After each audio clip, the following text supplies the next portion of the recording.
दोस्तों, स्वागत है आपका आज की बेहद बड़ी और महत्वपूर्ण खबरों में। आज हम आपको लॉकडाउन 5 व देश भर से जुड़ी तमाम बड़ी खबरें बताने वाले हैं, इसलिए वीडियो में हमारे साथ अंत तक बने रहिए। चलिए इसी के साथ बढ़ते हैं आज की हेडलाइंस की तरफ, जहां आगे आप देखेंगे चीन के साथ तनाव पर चर्चा के लिए पीएम मोदी की सर्वदलीय बैठक, आखिर कैसे किया जाएगा चीन को चित, आगे जानेंगे इस पूरी खबर को विस्तार से। साथ ही 3 महीने और बढ़ सकती है मुफ्त राशन देने की योजना, 10 राज्यों ने मोदी सरकार से किया है अनुरोध। जानने के लिए बने रहिए हमारे साथ वीडियो के अंत तक। इसके अलावा गलवान की हिंसक झड़प के 3 दिन बाद चीन ने 2 मेजर समेत 10 जाबाजों को छोड़ा। आगे हम आपको इस दावे की पूरी रिपोर्ट बताएंगे। साथ ही देखेंगे आप टिकट खोने के बाद भी कर सकते हैं ट्रेन में सफर, जानिए रेलवे का ये काम का नियम। आगे जानेंगे इस पूरी खबर को। और बायकॉट चाइना से घबराई चीनी कंपनियां, ग्लोबल टाइम्स ने दी ये सलाह। जानेंगे इस खबर की पूरी रिपोर्ट। साथ ही साथ अब ये लक्षण वाले लोग भी हो सकते हैं कोरोना महामारी से संक्रमित, अध्ययन। आगे हम आपको इस खबर की पूरी रिपोर्ट दिखाएंगे, लेकिन उससे पहले दोस्तों वीडियो को लाइक जरूर करें। आपका एक लाइक करना ही हमारी मेहनत का फल होता है, तो लाइक करना बिल्कुल भी ना भूलें। बिना देरी किए लिए चलते हैं आपको आज की सबसे पहली खबर की तरफ। चीन के साथ तनाव पर चर्चा के लिए पीएम मोदी की सर्वदलीय बैठक, आखिर कैसे किया जाएगा चीन को चित। भारत और चीन के बीच लद्दाख में जारी विवाद और हिंसक झड़प में शहीद हुए भारत के 20 जवानों को लेकर देश भर में जमकर गुस्सा है। इस संकट के बीच प्रधानमंत्री नरेंद्र मोदी ने सर्वदलीय बैठक बुलाई। इस बैठक में करीब 20 राजनीतिक दलों के प्रतिनिधि शामिल हुए। इस बैठक में भारत चीन बॉर्डर पर मौजूदा हालात पर चर्चा हुई। कांग्रेस अध्यक्ष सोनिया गांधी ने सर्वदलीय बैठक में सरकार पर कई सवाल दागे। उन्होंने कहा कि हम अब भी इस विवाद के कई अहम पहलुओं को लेकर अंधेरे में हैं। सोनिया गांधी ने सरकार से सवाल किया कि आखिर किस दिन लद्दाख में चीनी सैनिकों ने घुसपैठ की, सरकार को कब चीनी घुसपैठ का पता चला, क्या सरकार को 5 मई को चीनी घुसपैठ की जानकारी हुई या और पहले, क्या सरकार ने नियमित रूप से अपने देश की सीमाओं की सैटेलाइट तस्वीरें नहीं हासिल की, क्या हमारी खुफिया एजेंसियों ने एलएसी के आसपास असामान्य गतिविधियों की जानकारी नहीं दी, क्या मिलिट्री इंटेलिजेंस ने चीनी घुसपैठ और एलएसी पर चीनी सैनिकों के जमावड़े को लेकर सरकार को अलर्ट नहीं किया, क्या सरकार इसको खुफिया तंत्र की विफलता मानती है। सर्वदलीय बैठक में कांग्रेस अध्यक्ष सोनिया गांधी ने शहीद जवानों को श्रद्धांजलि देने और उनके परिजनों के प्रति संवेदना व्यक्त करने के बाद अपनी बात शुरू की। सोनिया गांधी ने कहा कि कांग्रेस समेत सभी विपक्षी दल हमारे सैनिकों के साथ पूरी तरह एकजुट हैं। हमारी सेनाएं सभी चुनौतियों से निपटने में सक्षम हैं। इसके लिए हम कोई भी कुर्बानी देने को तैयार हैं। देश के लोग सरकार से उम्मीद करते हैं कि वो पूरे देश और विपक्ष को विश्वास में लें और लगातार पूरे घटनाक्रम की जानकारी दें, तभी हम दुनिया के सामने अपनी एकजुटता और सहयोग सुनिश्चित कर सकेंगे। 3 महीने और बढ़ सकती है मुफ्त राशन देने की योजना, 10 राज्यों ने मोदी सरकार से किया है अनुरोध।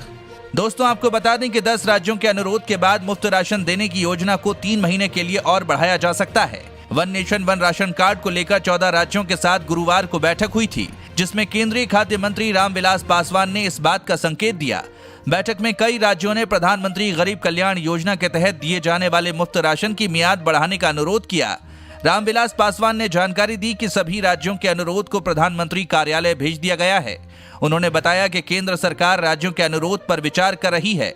आपको बता दें कि अगर मुफ्त राशन योजना को और आगे बढ़ाने का फैसला होता है तो कैबिनेट की मंजूरी की जरूरत होगी। राष्ट्रीय खाद्य सुरक्षा योजना के तहत आने वाले सभी 81 करोड़ लाभार्थियों को अप्रैल, मई और जून में मुफ्त अनाज और दाल देने का फैसला किया गया था। योजना का ऐलान लॉकडाउन शुरू होने के 1 हफ्ते के भीतर कर दिया गया था। मुफ्त अनाज की सुविधा लाभार्थियों को पहले से चली आ रही राष्ट्रीय खाद्य सुरक्षा योजना के अलावा दी गई। मुफ्त राशन योजना में लाभार्थियों को सस्ते दर पर गेहूं, चावल और मोटा अनाज मुहैया कराया जाता है। क्या आपको राशन समय पर मिल रहा है? कमेंट में जरूर बताएं। गलवान में हिंसक झड़प के 3 दिन बाद चीन ने 2 मेजर समेत 10 जाबाजों को छोड़ा। दोस्तों, आपको बता दें कि लद्दाख सीमा पर गलवान घाटी में हुई खूनी झड़प में चीनी सेना ने भारतीय सेना के 10 जवानों को बंधक बना लिया था। समाचार एजेंसी पीटीआई के मुताबिक चीन ने 2 मेजर समेत 10 भारतीय जवानों को बंधक बनाया था, जिन्हें 3 दिन की बातचीत के बाद रिहा कर दिया गया है। हालांकि सेना की ओर से कोई आधिकारिक बयान नहीं जारी किया गया है। सेना ने गुरुवार को अपने बयान में कहा था कि इस कार्रवाई में कोई भारतीय सैनिक लापता नहीं है। हालांकि सेना की ओर से यह बयान नहीं जारी किया गया है कि कोई जवान बंधक बनाया गया था या नहीं, लेकिन पीटीआई के मुताबिक चीनी सेना ने 2 मेजर समेत 10 जवानों को बंधक बनाया था, जिन्हें 3 दिन बाद रिहा करा लिया गया है। दोस्तों, अपने देश के वीर जवानों के लिए जय हिंद जरूर लिखिएगा। गृह मंत्रालय का दिल्ली सरकार को आदेश, होम आइसोलेशन नीति खत्म करें, मरीज जाए क्वारंटीन सेंटर।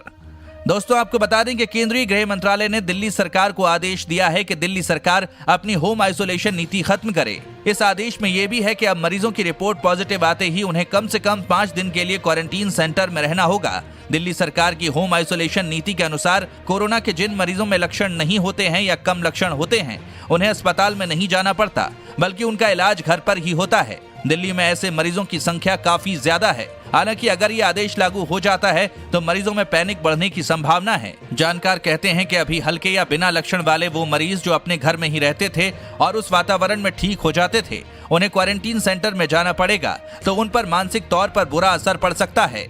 साथ ही नो टेंशन, टिकट खोने के बाद भी कर सकते हैं ट्रेन में सफर। जानिए रेलवे का ये काम का नियम। दोस्तों आपको बता दें कि देश भर में लगे लॉकडाउन के बाद रेलवे ने एक बार फिर धीरे धीरे ट्रेनों को पटरी पर दौड़ाना शुरू किया है। इसके अलावा प्रवासी मजदूरों के लिए रेलवे श्रमिक स्पेशल ट्रेन चला रहा है। हालांकि रेलवे ने स्टेशन पर एंट्री से लेकर ट्रेन में ट्रेवल करने को लेकर कुछ गाइडलाइंस भी बनाई हैं। इन गाइडलाइंस का पालन करना जरूरी है, लेकिन रेलवे के कुछ नियम ऐसे भी हैं जो पहले से हैं और उनकी जानकारी होना आपके लिए जरूरी है। अक्सर ऐसा होता है कि आपने काफी देर लाइन में लगकर ट्रेन का टिकट खरीदा, लेकिन यात्रा के दौरान जल्दबाजी में टिकट कहीं खो गया। अब आपका सारा ध्यान टीटीई पर ही लगा रहेगा। दिल की धड़कन बढ़ी रहेगी कि कहीं टीटीई आपको पकड़ न ले। पकड़े जाने पर मोटा जुर्माना भी लग सकता है, लेकिन ऐसा नहीं होता है। आपने टिकट खरीदा है और वो गुम हो गया है तो परेशान ना हो। रेलवे में इसके लिए भी अलग से नियम है। अगर आपका टिकट खो गया है और आपके मोबाइल में टिकट दिखाने की सुविधा नहीं है तो आप 50 रुपए जुर्माना देकर नया टिकट हासिल कर सकते हैं। टिकट खोने की दशा में तुरंत टीटीई से संपर्क करें और उसे पूरी बात बताते हुए नया टिकट जारी करने के लिए कहें। इस पर टीटीई कुछ अतिरिक्त चार्ज लेकर नया टिकट जारी कर सकता है। दोस्तों आगे और भी बड़ी खबरें बाकी हैं, वीडियो में हमारे साथ बने रहिए। उससे पहले अगर ऐसी ही खबरें रोजाना पाना चाहते हैं तो अभी चैनल को सब्सक्राइब करके बेल के आइकॉन को जरूर ऑन करें। बाइकॉट चाइना से घबराई चीनी कंपनियां, ग्लोबल टाइम्स ने दी ये सलाह। दोस्तों आपको बता दें कि लद्दाख सीमा पर भारत और चीन के बीच बढ़ते तनाव का असर व्यापार पर दिखने लगा है। भारत सरकार चीन से आने वाले माल पर कस्टम ड्यूटी बढ़ाने का मूड बना रही है। इसे लेकर कॉमर्स मंत्रालय वित्त मंत्री के साथ बातचीत कर रहा है। भारत की सख्ती का असर चीनी कंपनियों पर पड़ने लगा है। ये दावा खुद चीन की सरकारी मीडिया ग्लोबल टाइम्स ने किया है। ग्लोबल टाइम्स के मुताबिक भारत और चीन के बीच सरहद पर तनाव का सबसे अधिक असर चीनी कंपनियों पर पड़ा है। चाइनीज मोबाइल कंपनियां ओप्पो को अपना लाइव इवेंट कैंसिल करना पड़ा है। ओप्पो लाइव इवेंट के जरिए अपने 5G फोन को भारतीय मार्केट में लॉन्च करने वाला था, लेकिन चीनी सामानों के विरोध के कारण उसने पैर पीछे खींच लिया। ग्लोबल टाइम्स का कहना है कि दोनों सरकारों ने कुछ हद तक सरहद पर तनाव कम करने की कोशिश की है और व्यवसाय चाहता है आर्थिक और व्यापार सहयोग बना रहे, लेकिन भारत में चीन विरोधी भावना बढ़ने से संभावित जोखिमों के बारे में चीनी व्यवसायों को सलाह दी जानी चाहिए। ग्लोबल टाइम्स का कहना है कि चीनी कंपनियों को अपनी पूंजी और कर्मियों की सुरक्षा सुनिश्चित करनी चाहिए। उन्हें सबसे खराब स्थिति के लिए सावधानी पूर्वक तैयार रहना चाहिए और अपने भारत के निवेश और उत्पादन की योजना को तब तक जारी रखने पर विचार करना आवश्यक है जब तक कि दोनों पड़ोसियों के बीच सीमा संकट का समाधान नहीं हो जाता। कोरोना का इलाज कराने वालों को बड़ी राहत, निजी अस्पतालों के लिए तय की गई फीस। दिल्ली के निजी अस्पतालों में कोरोना का इलाज कराने वाले लोगों के लिए केंद्र ने बड़ा फैसला लिया है। अब निजी अस्पताल इलाज के नाम पर मनमानी नहीं कर सकेंगे और कोरोना मरीजों से मनमानी फीस भी नहीं ऐंठ सकेंगे। केंद्र सरकार ने निजी अस्पतालों में हर तरह के इलाज के लिए फीस तय कर दी है। गृह मंत्री अमित शाह ने यह आदेश पारित कर दिया है। अब जल्द ही दिल्ली सरकार भी इसे अमल में लाएगी। नए आदेश के अनुसार जिस वेंटिलेटर पर मरीज से हर दिन 60 से 70 हजार रुपए लिए जाते हैं, वहां अब अस्पताल 20 हजार से ज्यादा फीस नहीं ले सकेंगे। वहीं सामान्य वार्ड के जो अस्पताल अभी तक 25 हजार लेते हैं, आदेश के बाद उन्हें 10 हजार से भी कम लेना होगा। स्वास्थ्य मंत्रालय के एक निदेशक बताते हैं कि राज्यों के पास CGHS और प्रधानमंत्री जन आरोग्य योजना के तहत उपचार रेट कार्ड उपलब्ध हैं। चूंकि स्वास्थ्य राज्य का विषय है, ऐसे में राज्य सरकारें इन रेट कार्ड का इस्तेमाल कोविड मरीजों के उपचार की कीमतें तय करने में कर सकती हैं। उन्होंने उम्मीद जताई है कि जल्द ही राज्यों में इस पर सख्त कदम उठाए जाएंगे। झुलसती गर्मी के बीच आई ठंडक देने वाली खबर, दिल्ली पहुंचने ही वाला है मानसून। उत्तर भारत में मानसून जल्दी ही दस्तक दे सकता है। मौसम विभाग के मुताबिक दिल्ली NCR में 25 जून को मानसून आने की संभावना जताई जा रही है, जिसके बाद पूरे उत्तर भारत में मानसून पूरी तरह फैल जाएगा। गुरुवार को दिल्ली का तापमान राजस्थान से भी ज्यादा दर्ज किया गया। मौसम विभाग के मुताबिक गुरुवार को दिल्ली का अधिकतम तापमान 46.4 डिग्री सेल्सियस दर्ज किया गया। वहीं राजस्थान का अधिकतम तापमान 46.1 डिग्री सेल्सियस रहा। हालांकि राहत की बात यह है कि दिल्ली समेत कई राज्यों में 4 दिन पहले मानसून दस्तक दे सकता है। यहाँ मानसून के आने का समय 27 जून होता है, लेकिन मौसम विभाग के मुताबिक इस बार मानसून 22 जून तक पहुंच जाएगा। स्काईमेट की रिपोर्ट के मुताबिक अगले 24 घंटों के दौरान पश्चिम बंगाल, सिक्किम, कोंकण, गोवा, कर्नाटक, केरल में मानसून कहर बरपा सकता है। इन राज्यों में भारी बारिश होने की उम्मीद है। इसके अलावा पूर्वोत्तर भारत के कुछ राज्यों में भी झमाझम बारिश देखने को मिल सकती है। मध्य प्रदेश, बिहार और छत्तीसगढ़ के कुछ हिस्सों में मध्यम से भारी बारिश हो सकती है। गुलाबी आंखें हो सकती हैं कोविड-19 का प्राथमिक लक्षण, अध्ययन।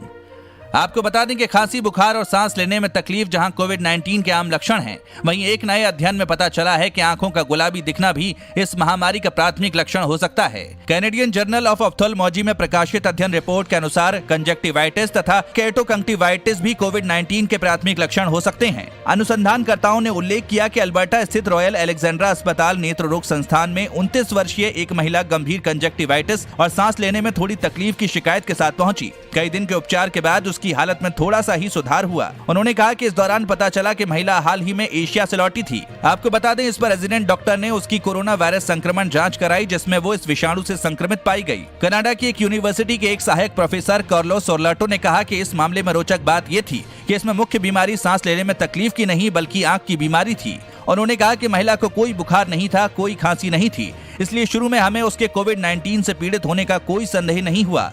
इस मामले में रोगी अंततः ठीक हो गई, लेकिन उसके संपर्क में रहे कई रेजिडेंट डॉक्टरों और कर्मियों को पृथकवास में रहना पड़ा। उन्होंने कहा, सौभाग्य से इनमें से कोई भी कोरोना वायरस से संक्रमित नहीं मिला। इसी के साथ इस कंपनी का धमाकेदार ऑफर, बिना रिचार्ज करवाए ही दे रहा 50 रुपए का टॉक टाइम। जानिए कैसे। दोस्तों, आपको बता दें कि BSNL ने लॉकडाउन के समय से ही अपने यूजर्स को एक के बाद एक शानदार ऑफर्स पेश करते हुए काफी खुश रखा है। अब इसी कड़ी में कंपनी एक और ऐसा धमाकेदार ऑफर लेकर आई है जिसे सुनकर ना सिर्फ आप हैरान रह जाएंगे बल्कि खुश भी होंगे, क्योंकि ये है कुछ ऐसा। दरअसल BSNL अपने ग्राहकों के लिए ऐसा ऑफर लाई है जिसमें बिना रिचार्ज के ही उन्हें 50 रुपए का टॉक टाइम मिल जाएगा। हालांकि ये टॉक टाइम मुफ्त नहीं होगा और बाद में रिचार्ज करने पर इसका पैसा चुकाना होगा। दरअसल BSNL ने यूजर्स के लिए खास सर्विस टॉक टाइम लोन शुरू की है। इसका फायदा ग्राहकों को होगा। कंपनी ने यह सर्विस इसलिए शुरू की है क्योंकि कई यूजर्स ऐसे हैं जो अपने मोबाइल नंबर रिचार्ज नहीं कर पा रहे थे। ऐसे में अब उन्हें 10 से 50 रुपए तक का टॉक टाइम उधार दिया जाएगा और वे अपनों से बात कर सकेंगे। बाद में रिचार्ज करवाने पर यह रकम उनके अकाउंट से काट ली जाएगी। BSNL यूजर्स को 10, 20, 30 और 50 रुपए के रिचार्ज प्लान मिलेंगे। तो दोस्तों, ये थी आज की कुछ महत्वपूर्ण और ताजा खबरें। उम्मीद करते हैं इससे आपको काफी कुछ महत्वपूर्ण जानकारी मिली होगी। बस इसके बदले में इतना ही चाहते हैं कि आप इस वीडियो को अपने सभी दोस्तों, रिश्तेदारों के साथ फेसबुक, व्हाट्सएप पर जरूर शेयर करें, जिससे वो भी दिन भर की बड़ी खबरों से अपडेट रह सकें।